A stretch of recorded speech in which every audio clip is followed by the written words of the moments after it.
Okay, so last meeting, nung ginawa natin yung pure strategy, nag-maximin tayo dito. Okay, kinuha natin yung lahat ng minimum sa bawat row at lahat ng maximum sa bawat column. Okay, tapos kinuha natin yung maximum dito and yung minimum dito at lumabas ang maximum is 1.2 at ang minimum is 1.2 also. So ito yon. The minimum of the row is the same as the maximum of the column. So this is what we call the pure strategy solution or the saddle point. So laging sa game theory problem, is-specify nyo sa akin, anong strategy ang gagamitin? So ang sagot natin dyan is U for union, you pick strategy 1. For company, you pick strategy 3. Okay? So that's the first thing that you need to answer. And then the second thing that you need to answer would be the value of the game. The value of the game corresponds to 1.2. Walang problema sa value of the game kasi isa lang value eh, 'di ba? Isang strategy lang gagamitin ni Union, isang strategy lang ang gagamitin ni company. Okay? So, pag nag-intersect yung strategy ni Union tsaka ni company, kung ano yung intersection sa game matrix, yun na yung value of the game for both the players. So, very easy kapag pure strategy game theory problem. Pag may saddle point, very easy. Ang next problem natin is kapag in-apply natin yung maximin at saka minimax, tapos wala tayong nakitang saddle point, walang intersection. Ibig sabihin nun, multiple strategies ang gagamitin as you repeatedly play the game. So, yun yung tawag natin yun yung ibig sabihin ng mixed strategy. So, punta na tayo sa right side of our screen. A mixed strategy problem is one where players will change from strategy or alternative, strategy to strategy when the game is repeated. Okay? So habang inuulit mo, naglalaro ka, let's say, Union tsaka company, magkikita na naman sila, mag-negotiate na naman sila. If they play this game again, mag-iba na naman ang strategy nila next time. Okay? Yun yung ibig sabihin ng mixed strategy. Because the mixed strategy does not yield a saddle point. Okay? So, next slide. Assumptions in mixed strategy problems. Number 1, if you have a mixed strategy and you're a player of the game, you will not reveal what strategy you will play in a particular game to your opponent. Okay? That goes without saying, di ba? Hindi mo sasabihin. You will exercise maximum secrecy so that the opponent will not be able to guess your move. Okay? Ganun din naman ang nangyayari sa mga basketball coaches, sa mga marketing campaigns, di ba? Biglang surprise na lang, ito pala yung strategy na gagamitin. Okay? Number 2, I want to direct your attention to this word, average payoff. Okay? Another term for this, of course, is the expected value of the game. Okay? Expected value, EV. Okay? Why do we have unexpected value? Okay? The principle is very simple. Sa pure strategy, wala kang average na kailangan i-compute kasi iisa lang yung intersection. 1.2 lang talaga yung value ng game. Okay? Now, i-erase ko to. Kung clear na yan sa inyo, wala tayong saddle point kasi ano tayo mixed strategy tayo eh. So, if papalitan ko to, for example, papalitan ko ng 1.9 yan. Okay? Tapos, gagamitin ko yung maximin at saka minimax para isolve itong game theory problem na to, itong game matrix. So, ganun ulit, di ba? Sa bawat row, kunin natin yung pinakamababa. So, tama to, 1.2. Sa second row, kukunin ko yung pinakamababa. Tama pa rin to. Sa third row, please follow with me. If you have a question, please raise your hand or just unmute yourself.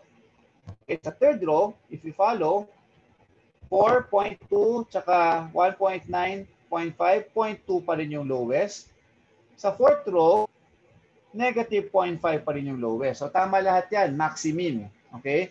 And then, among all the lowest, among all the minimums, you now choose 1.2 as your maximum.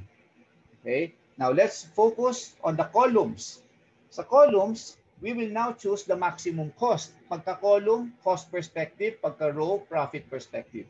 Okay, sa column, we choose the maximum cost. So tama pa rin to. 4. Sa second column, 1.5, 1.4. Ang maximum, 1.5. Tama pa rin. Sa third column, since binago ko yung isang entry to 1.9, mali na to. Di ba? Ang maximum will now be 1.9.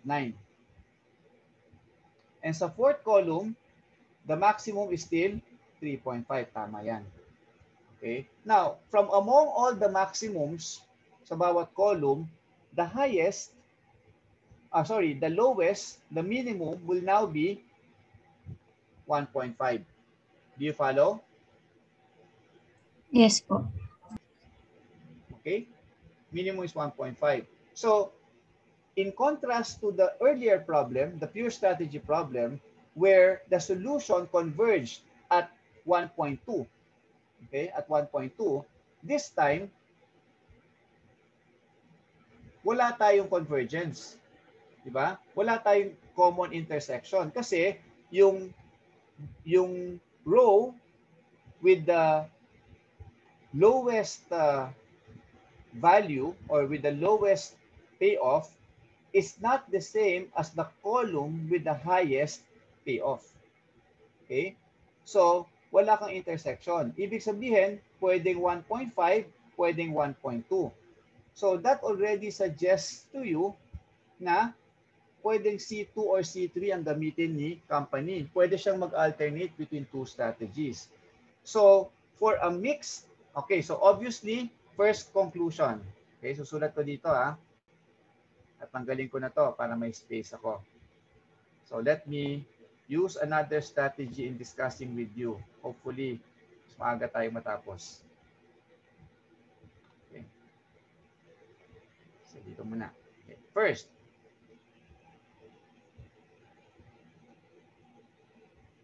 First conclusion, no saddle point.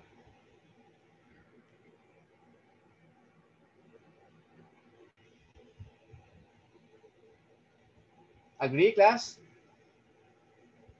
Yes, sir. Yes po. Okay. No saddle point using maximin, minimax.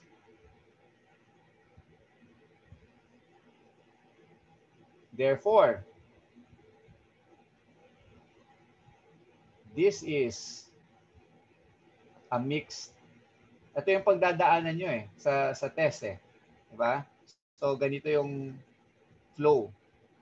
The first thing that you will find out, given a game matrix, is whether it's a pure or a mixed strategy problem. Okay? And to find out, all you have to do is either use maximin minimax, tulad ng sinabi ko kanina, or use the principle of dominance to find out. Okay? So this is a mixed strategy problem kasi wala kang saddle point. So now, pag alam mo na mixed strategy problem, ito yung mga steps na kailangan mo sundin to solve the problem completely. Okay? Number 2, you can now use, in fact, sa number 1, pwede mo na gamitin yung principle of dominance You can now use the principle of dominance. Okay, bakit? Pag alam kasi natin na mixed strategy problem yung sinosolve natin, the fact that it is mixed strategy means that the players can use multiple strategies. Given yon, tama? Pagka pure strategy, tag-iisang strategy lang ang prescribed na gagamitin nila as they repeat playing the game. Pero pag mixed strategy, ibig sabihin yan, pag naglalaro nila uli yung game, they will alternate or they will use different strategies. They would transition from one strategy to another, which means that the next question to answer is, okay, ano ang strategies na pwedeng gamitin ni Union at ano yung mga strategies na pwedeng gamitin ni company sa paglaro ng game na ito, sa pag-negotiate ng contract. Ano yung mga strategies na pwedeng gamitin nila? Okay? From number 1, no saddle point, hindi ko makikita kung anong strategy ang gagamitin nila. Okay? I won't see that. I will only see that if I use the principle of dominance. Okay. Before I do that, sige, gamitin natin yung principle of dominance. Alam niyo kung paano gamitin yan, di ba? Okay, gamitin natin dito ha. So I will now erase this. Sige. Kailangan ko ba mag-erase o okay na natin gamitin dito?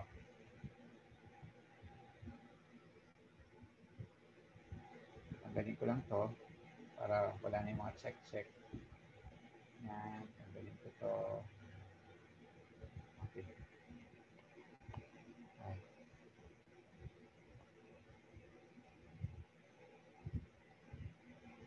Okay. Principle of dominance, naalala nyo pa? Sa row, okay, pag rows ang titingnan nyo, ang dominated, yung mas maliliit lahat ng entries. At least, mas maliliit yung mga entries or equal to. Okay? Pagka sa column, kasi di ba pagka row, ang perspective natin, bawat row is profit, di ba? So, pag mas malaki ang profit entries nung row na yon compared to another row, then ibig sabihin, ang dominating is yung malalaking profit. Yung maliliit na profit lahat, yun yung dominated. Sa column naman, baliktad. Cost ang perspective natin sa columns. So, mas dominating yung lower cost. Tapos yung higher cost, kapag yung buong column, mas mataas yung cost kaysa sa isang column, dominated na siya by that column. You remember what we did last meeting? Yes po. Yes po. Okay. So for this one, tell me. Again, ginagamit ko yung principle of dominance in order to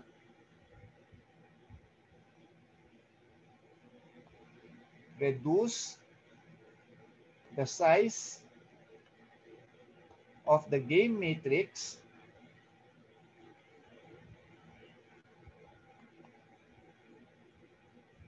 and determine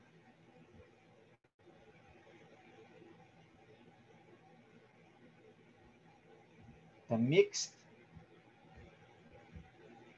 of strategies to be used by both players. Yan yung next question eh. Pag mixed strategy problem, okay, ano yung mga strategies na pwede nilang gamitin? Okay?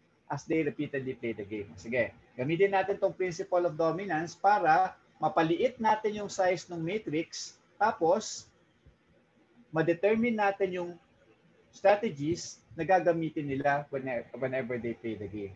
Okay, tell me, what row dominate what row? U1 po dominates U4. Okay, so U1 dominates U4. Okay, meaning, tatanggalin ko, tingnan natin yung U1 ha, 2 is bigger than negative 0.5, 1.5 is bigger than 0.4, 1.2 is bigger than 1.1, 3.5 is bigger than 0. Since lahat ng entries dyan mas malaki than U4, then I will eliminate this. Ito yung una ko, number 1. Okay? So, I now have reduced the matrix from a 4x4 matrix into a 3x4 matrix. Yun yung purpose ng principle of dominance, para paliitin yung size ng matrix. Okay? Next. What dominates what? C2 po. C2 dominates C1. C2, if I compare C2, cost ang perspective, kung column. So, dapat mas maliit ang cost ng isang column compared to another column. So, mas maliit si 1.5 sa 2. Mas maliit. So, okay. Ibig sabihin, C2 dominates C1. So, that's my number 2. C2 dominates C1 and therefore I remove C1. This is my number 2.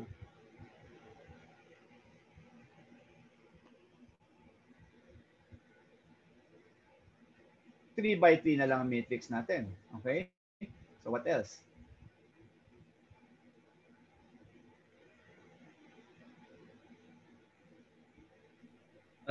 Sir, U1 dominates U2. U1. So sa 3 by 3 matrix, yung U1 ko, mas malalaki lahat, 1.5 to 1.4. Okay, so mas malaki lahat yung U1 kaysa sa U2. So U1 dominates U2. Okay? So, tatanggalin ko yung U2. Ito. I'll remove this. I'm now left with a 2 by 3 matrix. So this is number 3.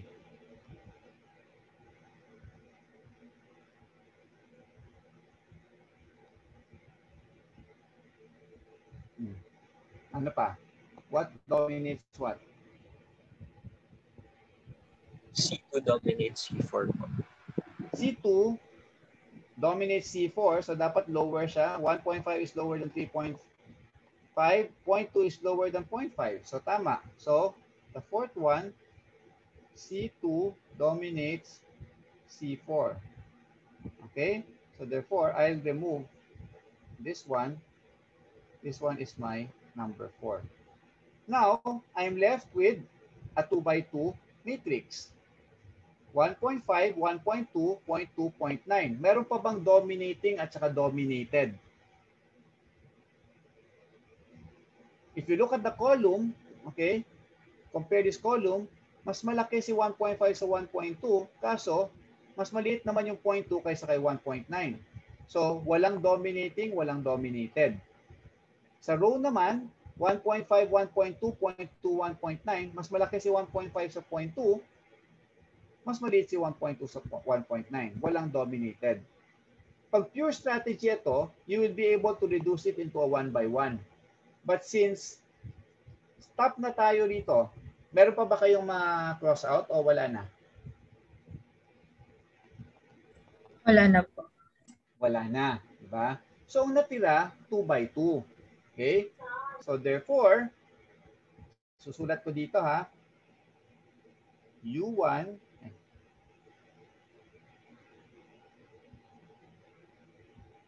ano yun? Ang natira? U1 U3 tapos C2 C3. Ang payoff is 1.5 1.2 0.2 and 1.9. Okay? So this is what happened after applying the principle of dominance. Okay. So, by applying the principle of dominance, actually, pwede mo nang gawin ang principle of dominance sa number 1, sa step 1. Okay? Okay, balik ko ha.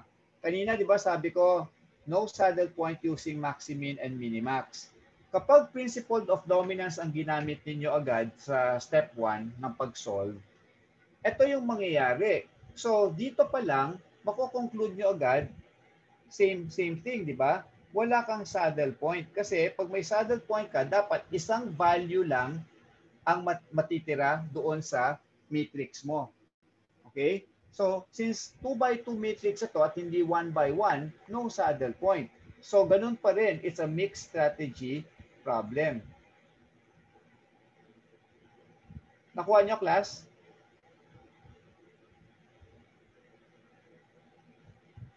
Yes po. Okay? So, same conclusion, no? Whether you use maximin, minimax, or you use the principle of dominance as I discussed last meeting, you will come to the same conclusion that there is no saddle point for this problem, and therefore it is a mixed strategy problem. The next thing to answer now is, ang maganda sa principle of dominance, it tells you right away, from 4 strategies ni Union and from 4 strategies ni company, na narrow down na niya, and it's now able to tell you this fact. Okay? So for the Union, use alternately strategies U1 and U3. And for the company, use strategies. Mali spelling ko ng strategy. Recorded to eh. Nakakaya. There. For the company, use strategies C2 and C3. So therefore, nasagot na natin yung second question natin kapag mixed strategy problem. Okay? Alam na natin ngayon kung ano yung mix of strategies. Ito yung sinasabi ko, mix of strategies. Okay? Na gagamitin ng bawat player. Okay? So, ang mix of strategies, ito na yun. Right? So, next. Okay? Next. So, sabi natin, kailangan ipakita natin yung optimal strategy. Okay? Number 1. And number 2, kailangan yung value of the game. Ang tanong, if I now know the mixed strategy that each player will use, meron na akong optimal strategy. Pero, ano yung value of the game? Yun yung next problem na hindi natin masagot. So, buburahin ko to. Possible solution approaches, same pa rin naman, whether it's pure or mixed, maximum, minimax, and principle of dominance. May dagdag lang ngayon.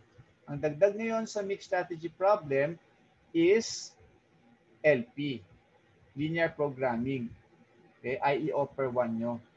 Okay, yun ang gagamitin natin for solving mixed strategy problems. Okay, so punta tayo dito. Ang problem ko is hindi ko ngayon malaman kung ano yung value ng game.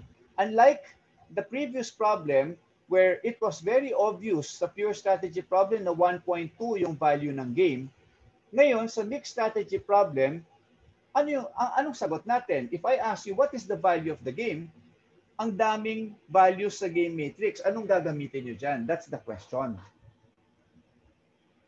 Nakuha nyo? So, is the value of the game 1.5? Is the value of the game 1.2? Is it 0.2? Is it 1.9? What is it? Okay? What is the value for the union? What is the value for the company? Okay. Now, to answer that question, to answer this question, okay, itong value of the game, yan. To answer that question, we go to number 2 on the right side of your screen. Okay? So, yan yung sagot doon sa tinatanong natin. Paano i-compute yung value? Para ma-compute yung value, kailangan mo munang i-compute ito. Okay?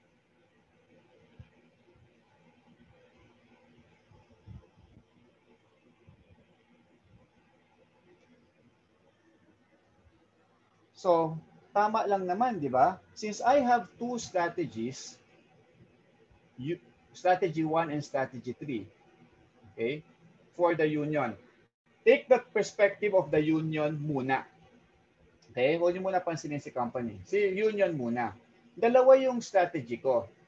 And if I choose strategy 1, ang profit ko or ang salary increase ko na mani-negotiate is 1.5 if the company uses strategy 2. Okay? At yung salary increase na mani-negotiate ko is 0.2 if the company uses strategy 2. Okay? Ngayon, ang tanong, ano ang gagamitin ko na strategy? If you are the union, ano yung gagamitin mong strategy each time you play the game? Okay? Pwedeng sabihin nyo, sir, U1 na lang ako, strategy 1 na lang ako palagi.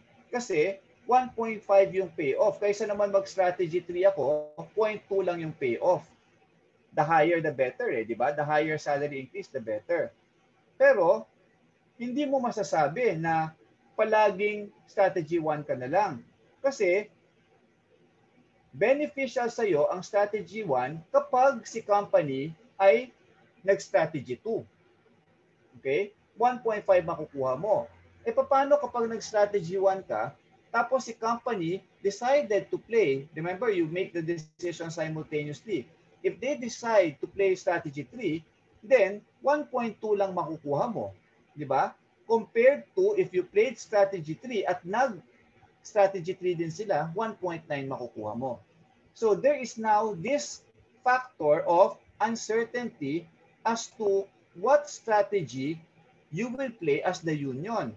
Do I play union strategy 1? Okay? So parang iisipin mo, ano kaya ang i-play ni company? 2 or 3? Kasi kapag 2, dito ako sa strategy 1. Kapag 3, dito ako sa strategy 3. Nakukuha niyo ba yung point ko, class? Yes, po. Di ba? Dilemma yan, di ba? Kaya, Yes po, sir. ang mangyayari ngayon is that yung solution approach or methodology natin for a mixed strategy problem like this is to determine simultaneously ano ba yung fraction of the time na gagamitin ko yung strategy 1. If you're the union, what fraction of the time will you use strategy 1 and what fraction of the time will you use strategy 3? Assuming you will play this game 100 times in the future or now until the future. You play 100 times. You will now have to compute out of 100 times, ilang beses ko ilalaro or gagamitin yung strategy 1. Ilang beses ko out of 100 times ilalaro yung strategy 3. Okay? Kasi merong proportion that would now be best for the union considering the proportion that the company will be using. Kasi si company will also be faced with the same dilemma. Okay?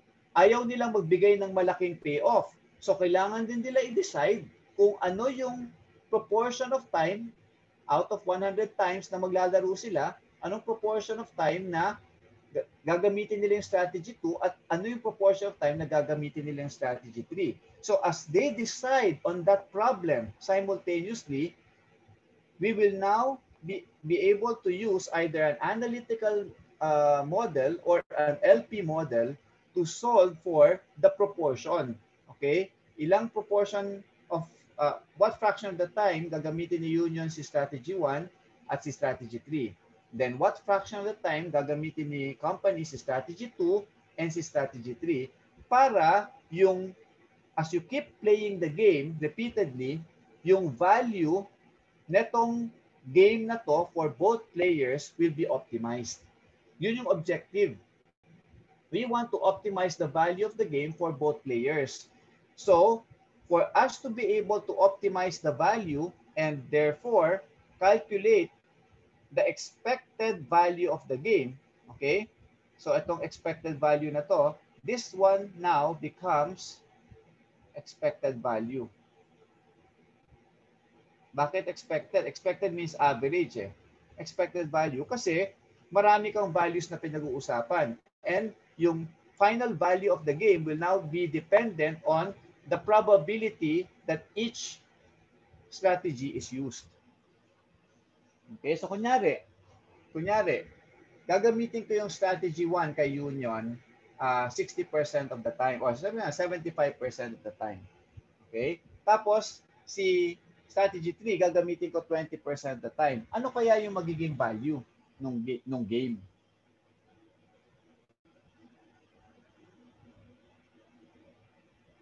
Can anyone tell me what the value of the game is?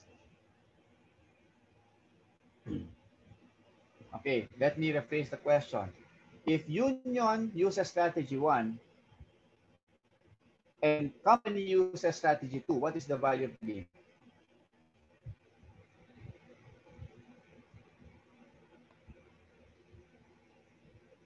$1.5 po. Okay, ulitin ko. If union uses strategy 1 and the company uses strategy 2, okay, all the time, then the value will be 1.5. Class, do you agree?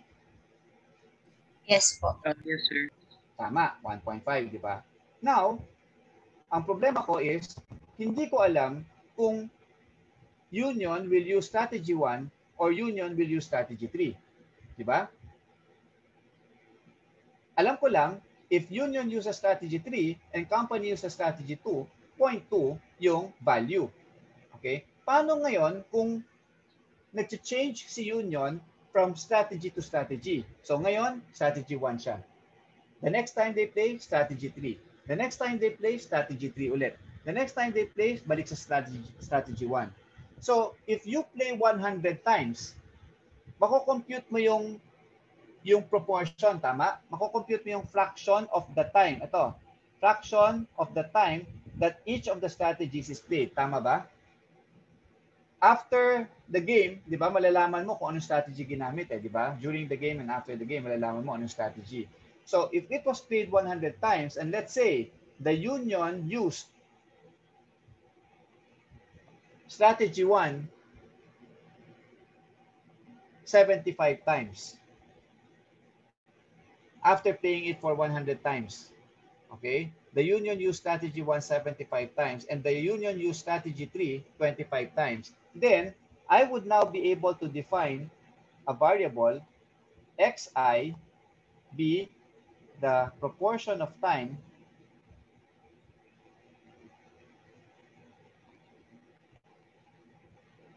that player A, I will make it generic.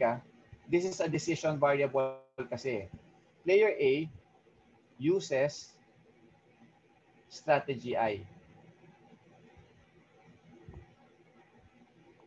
where I can be equal to 1, 2, and so on. Kailangan at least 2 strategies.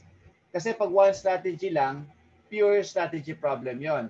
Mixed strategy tayo, so dapat at least 2 strategies ang gagamitin niya. Okay? Now, player A is a row player. So, meaning, ang perspective nito profit. Okay? Profit ng perspective.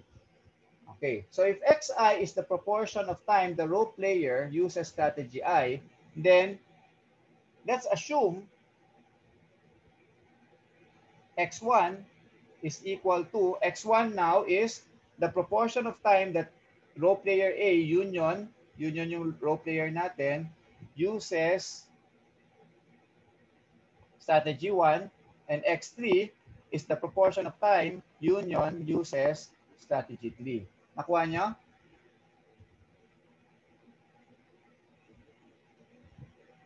Nag-a-assume lang ako Assume muna ako. Yes, Mamaya sir. isosolve natin yan. Sa ngayon, nag-a-assume lang muna ako to show you how value is computed.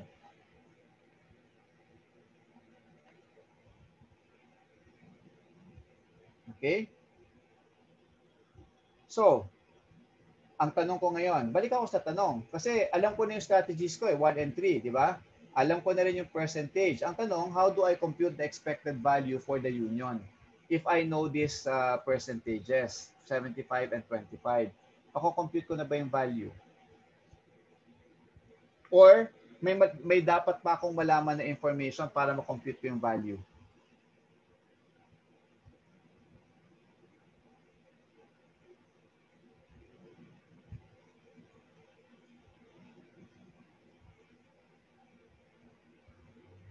Ulitin ko. If union decides to use strategy 1 and company decides to use strategy 2, mabilis yung value. It is 1.5. Okay? Ngayon, ibahin ko yung kwento. Si union, paiba-iba siya. Okay? He uses 75% of the time itong strategy 1. And then, he uses 25% of the time itong strategy 3. Okay?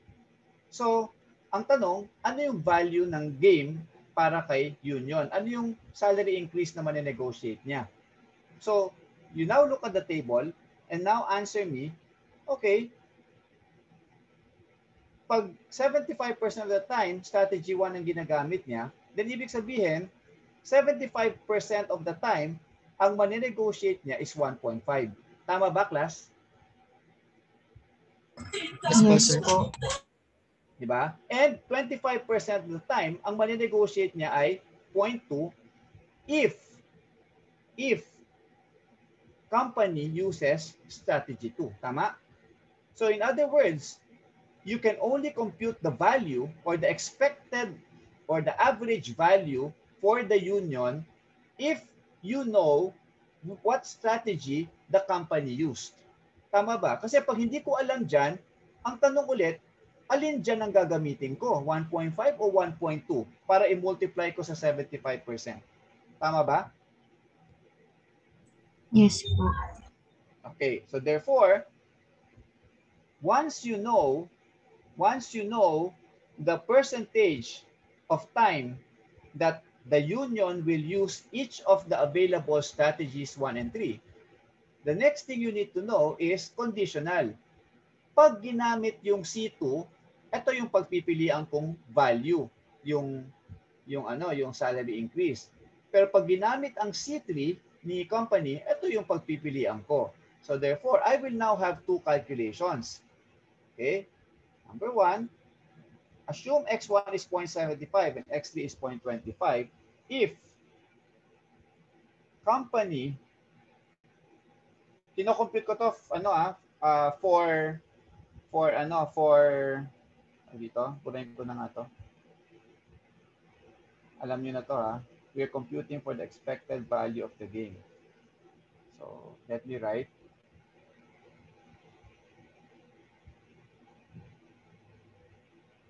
So, ang problem natin, what is the expected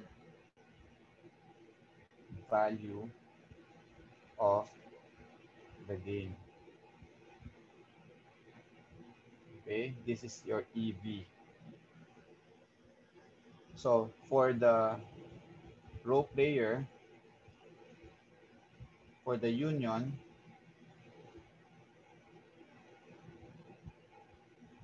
this is the solution, no? This is the sample computation for the union. Okay, so for the union, if we define Xi as the proportion of time, the union will use strategy 1 and 3. So let's assume X1 is 0.75 and X3 is 0.25. We need to know what strategy company uses. So if the company uses, if we know company uses strategy C2, then we can now compute the expected value. I will call it expected value 1 muna.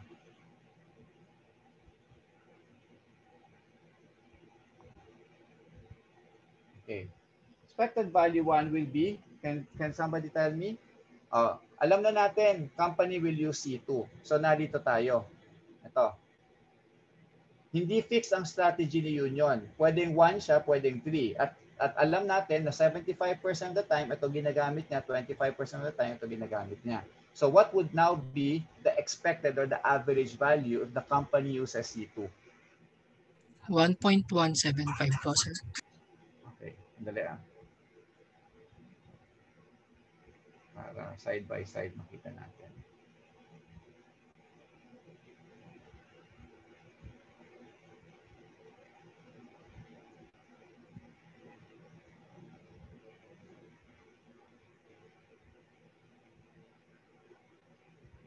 Okay, let's show the solution.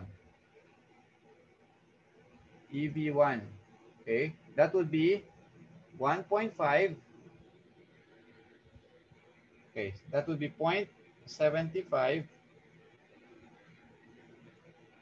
times. Balik ka rin ko ha.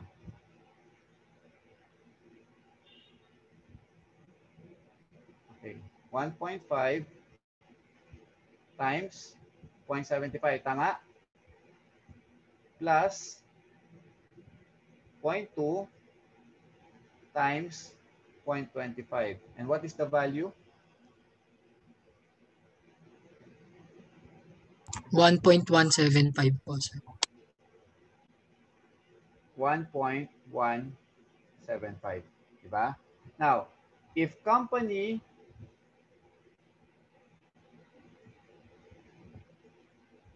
uses C3,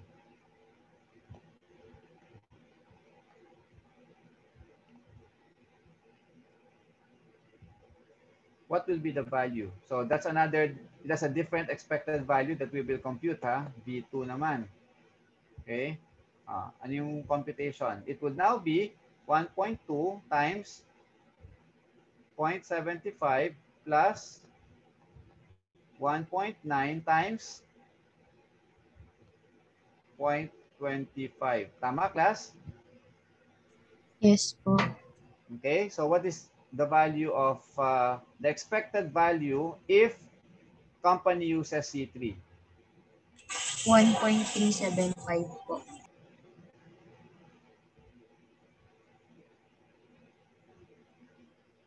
Magkaiba, tama? Yes po. Okay. So magkaiba sila. So how do we solve this problem? In fact, I can assume a different percentage and the EVs that you will compute kapag i-plug in nyo yung percentages. Kunyari, gawin kong 60-40. Can somebody just compute pag 60-40? Substitute nyo 60% dito sa mga equations na to. Anong lalabas? If company uses C2,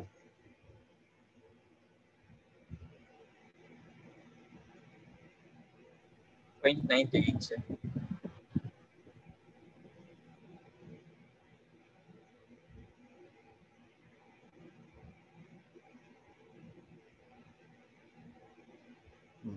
EV1 equal to, parang mangyayari ganito, sulat ko na para may notes kayo. Plus 0.2 times 0.4, di ba? Tapos EV2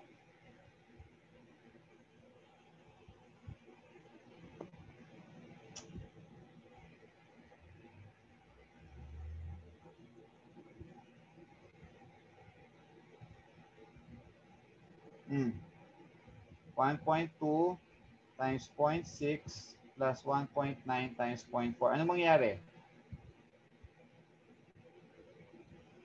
Ano yung value ng EV1?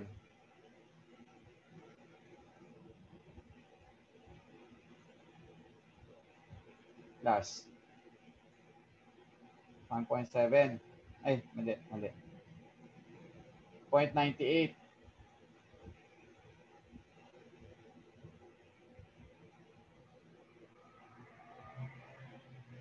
EV2. 1.48 po. 1.48, di ba? Okay.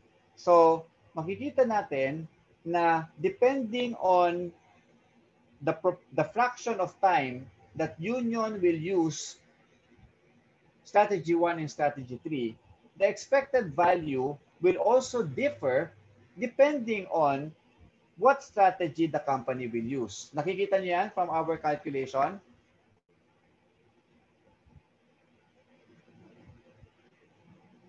Yes po. Okay, so this is the principle. Since our task is to find out what the optimal fraction is. Nakita nyo to sa right side ng screen, di ba? Sabi dito, there is a certain fraction that is best for both the union and the player. So dapat, ang hinahanap talaga natin after we determine that the strategy, okay, is U1 and U3, C2 and C3, ang hinahanap natin dapat would be this one. Okay, Xi. And then, dapat hinahanap din natin yung Yj naman. Yung Yj is the proportion of time that the company will use C2 and C3. I'll get to that in a while. Okay, but for now, this is the principle to find that solution. At optimum,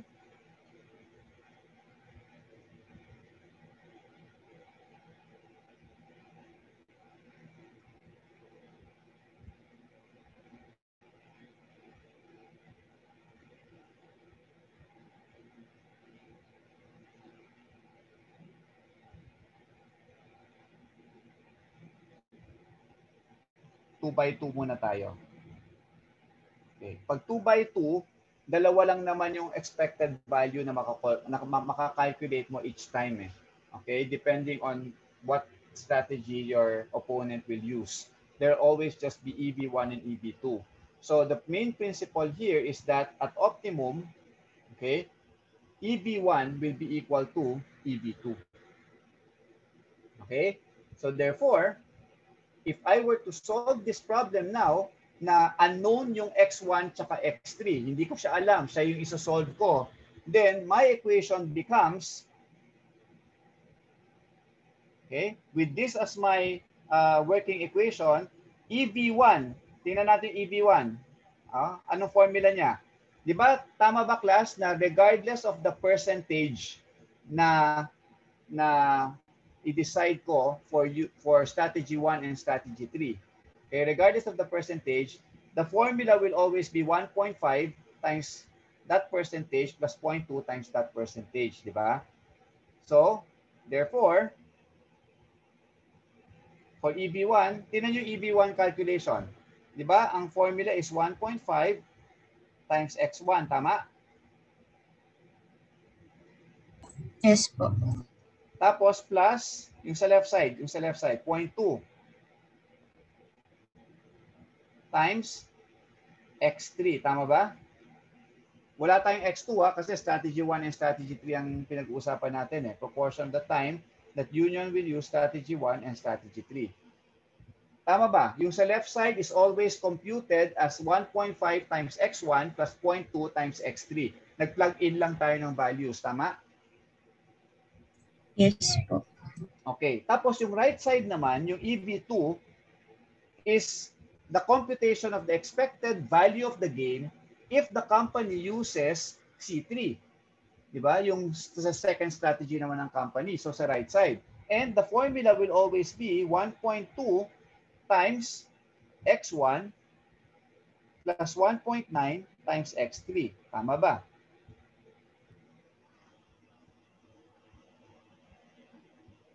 Yes po, sir. Okay?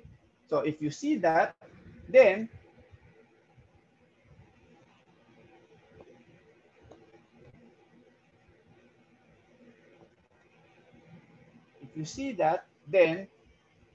I have one equation, but I have two unknowns, x1 and x3. So I need another equation. And what do you think will that equation be?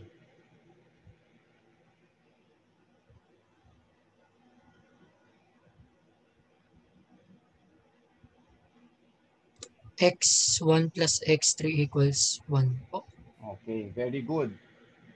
X1 plus x3 equal to, since we're talking about two strategies here, and then x being the fraction of the time that you will use each strategy, then yung sum nung dalawang fraction of the time should be equal to 100%, di ba? So if you take a look at our example, 75%, 25%, pag inad mo, 1 yan. 60% and 40%, pag inad mo, 1 yan. Okay? So the implied constraint is x1 plus x3 should be equal to 1. Okay? So now, you have two equations, two unknowns based on this principle. Okay? So sinasabi lang natin, at optimum, there has to be an equilibrium. Ibig sabihin, if you keep playing the game again using strategy 1, strategy 3, strategy 1, strategy 3, and the company will only use 2 and 3 over and over again, at optimum, an equilibrium will be reached, and this equilibrium will give you an expected value, okay, depending on what strategy your opponent will use. It will now give you an expected value that will be the same regardless of what strategy your opponent will use. Tama ba? Kasi kanina sinasabi natin na mas beneficial yung U1 kapag si company ay gagamit ng strategy 2. Di ba? Mas beneficial yung U1. Pero kapag strategy 3 ang ginamit ng company, mas beneficial yung U3. Okay? So, if you keep playing the game again at natututunan mong i-anticipate yung strategy ng opponent mo, there will come a time na yung mga benefits na yan would even out. Ibig sabihin, magkakaroon ka ngayon ng point at which kahit anong strategy piliin mo at kahit anong strategy ilaro ng kalaban mo, yun na yung magiging value mo, yung value ng game mo. Okay? At yun na yung equilibrium at yung optimum point. Okay? So now, can you just use your calculator to quickly solve this system of equations, two variables, two equations, two unknowns, you can just substitute x1 equals 1 minus x3 into x1 and then just solve for x1 and x3. So this is equation 1, this is equation 2. So therefore, solving simultaneously,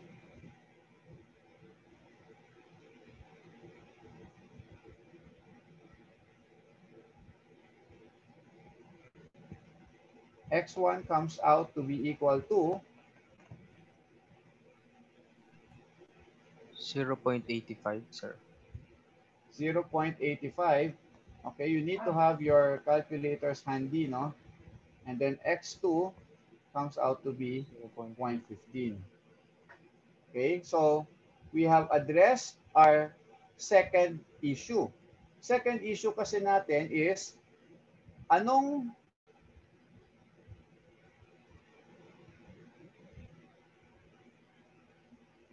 strategy ang gagamitin, no, if it's a mixed strategy game. So nasabi na natin, the strategy will be, okay, for the union, it's U1 and U3, and for the company, it's C2 and C3. Next, we have to address, if it's a 2x2 matrix, after the principle of dominance, then we have to address what is the fraction of the time each strategy will be played by each player. So the main principle that you will use is at optimum, the expected value of each will be the same.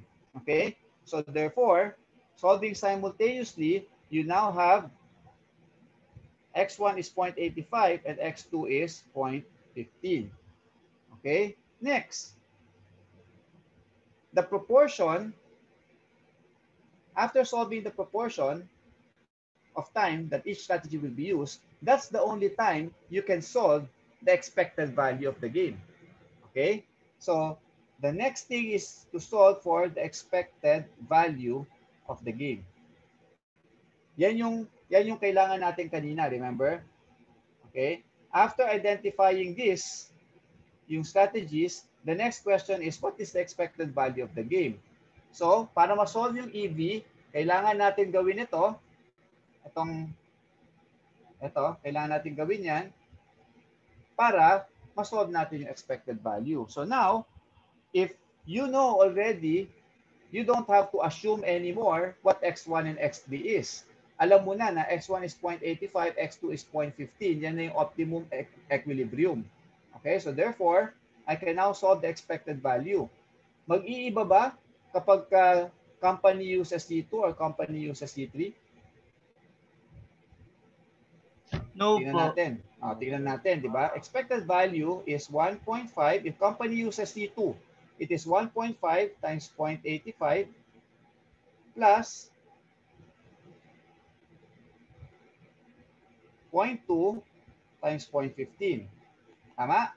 That is if company uses C2. If company uses C3, ito sa right side, dapat pareho pa rin. And the value would be 1.2. Yung equation would be 1.2 times 0.85 plus 1.9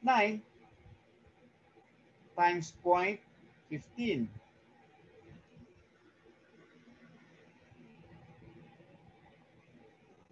What is the expected value? 1.305. Okay? Regardless, di ba? Makikita natin at equilibrium, regardless of what strategy the company uses, your expected value will always converge at 1.305. That's the negotiated price increase or salary increase that you will have. Okay? So, this is therefore your final answer. Okay? So, final answer is union will use strategy 1 and strategy 3. Company will use strategy 2 and strategy 3. Okay, so nandito yon.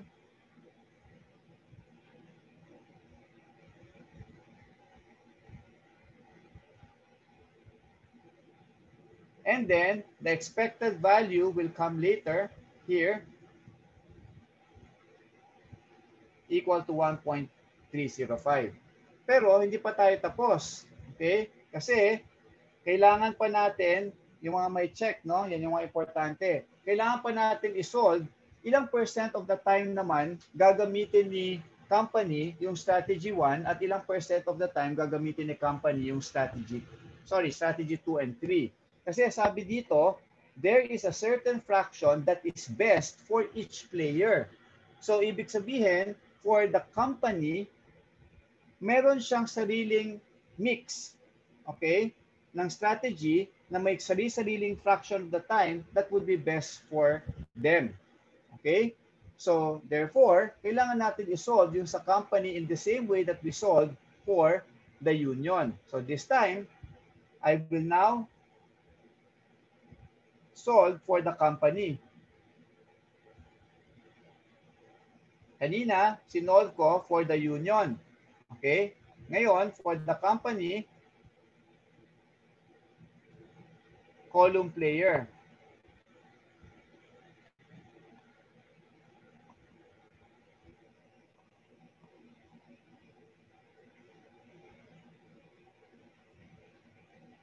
Okay? So, kanina, yung row player, I let xi be the proportion of time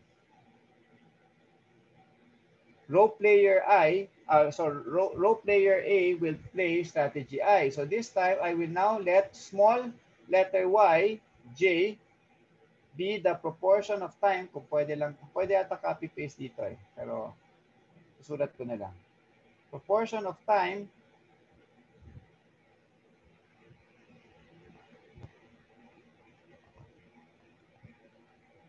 column player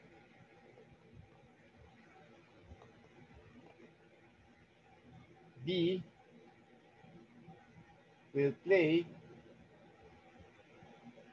strategy J. So magkaibang model ito ha. So this is the decision variable for the column player, no? So kung kanina yung xi is the proportion of time the row player A will play or will use strategy I. Ito naman will play strategy J.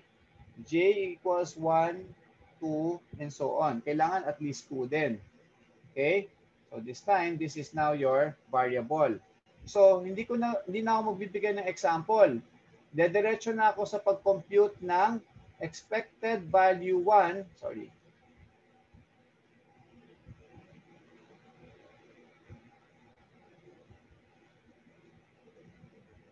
Okay? I will go straight to the principal.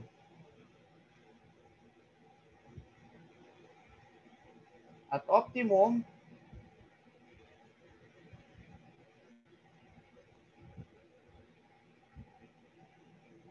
expected value 1, pagka 2 by 2, laging dalawa lang yan. Expected value 1 is equal to expected value 2. Okay, so refer tayo ulit sa table na to.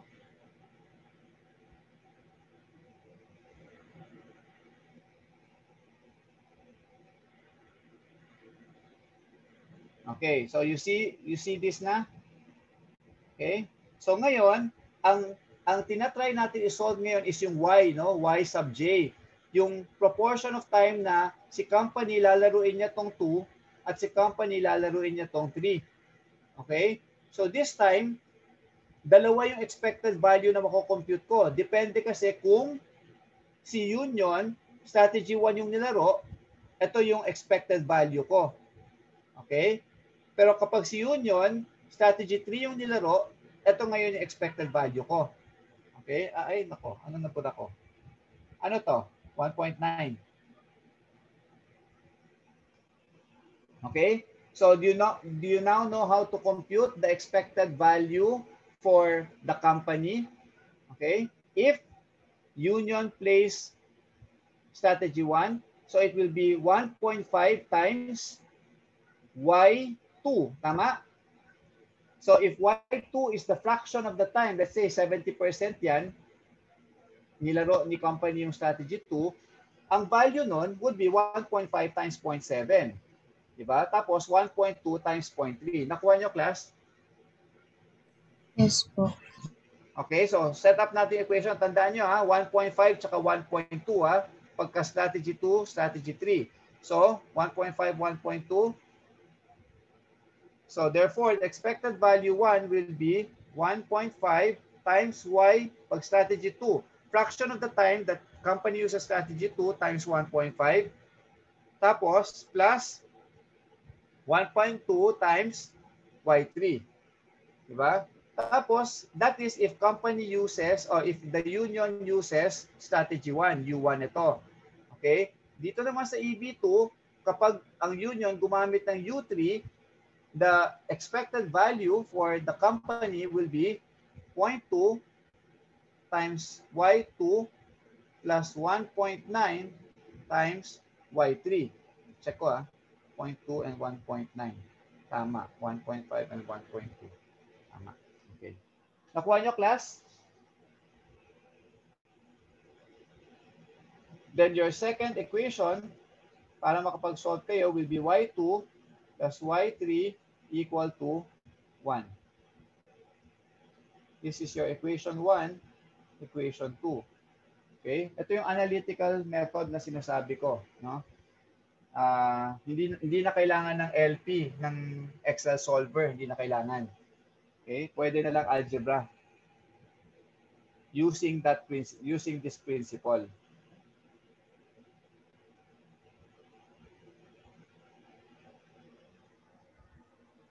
Okay?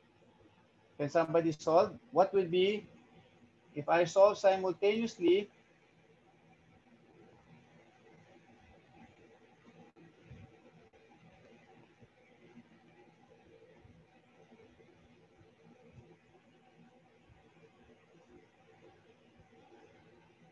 y2 will be equal to 0.35 po. 0.35 and y3 will be equal to 0.65. Okay? So, this will now complete your solution. Okay? So,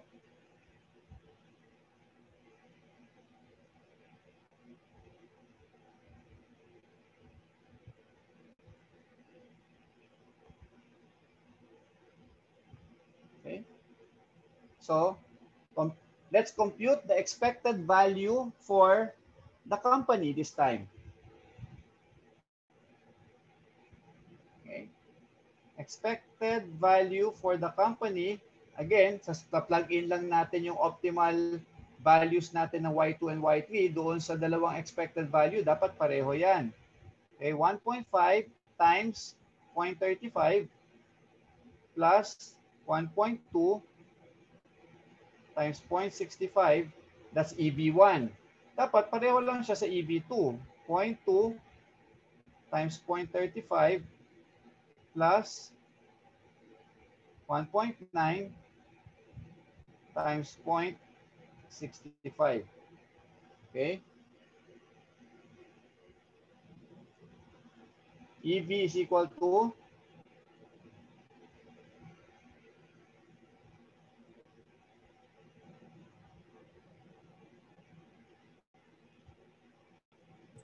1.305 po.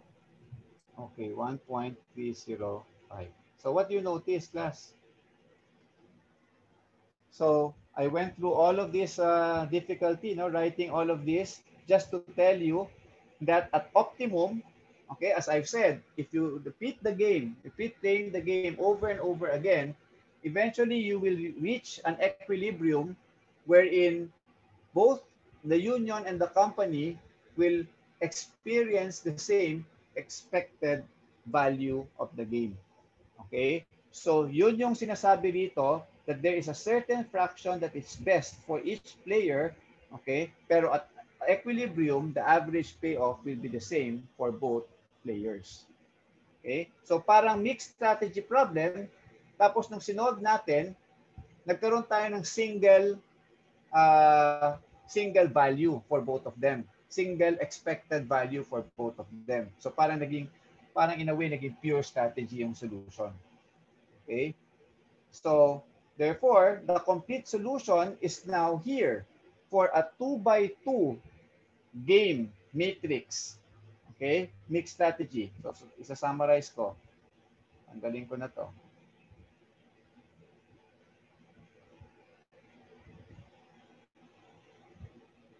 Summary.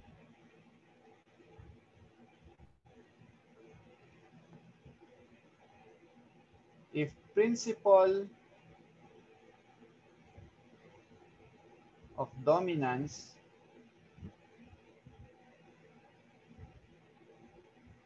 reduces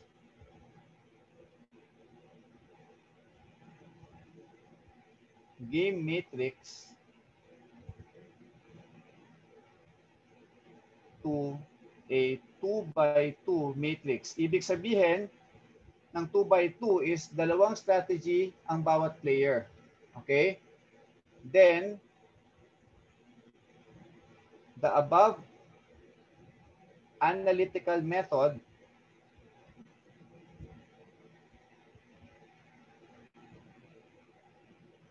may be used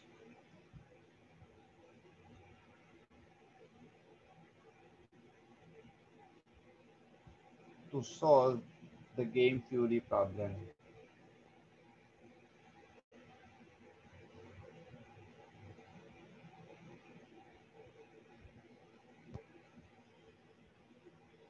Final answer.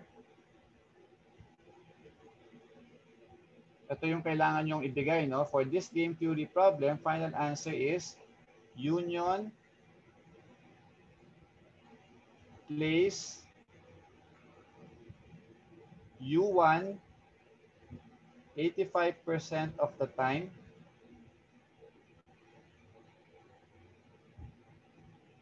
union plays U3 15% of the time,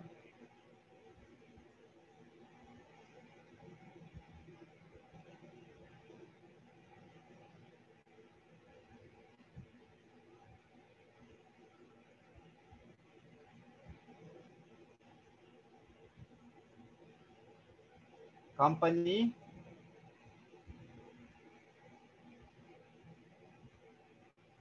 plays C2 35% of the time,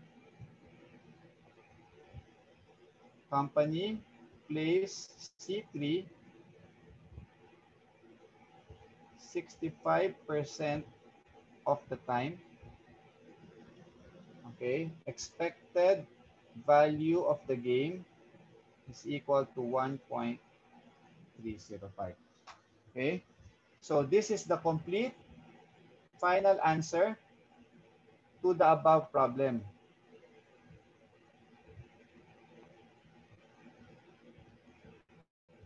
Okay, where you have a 2 by 2 matrix.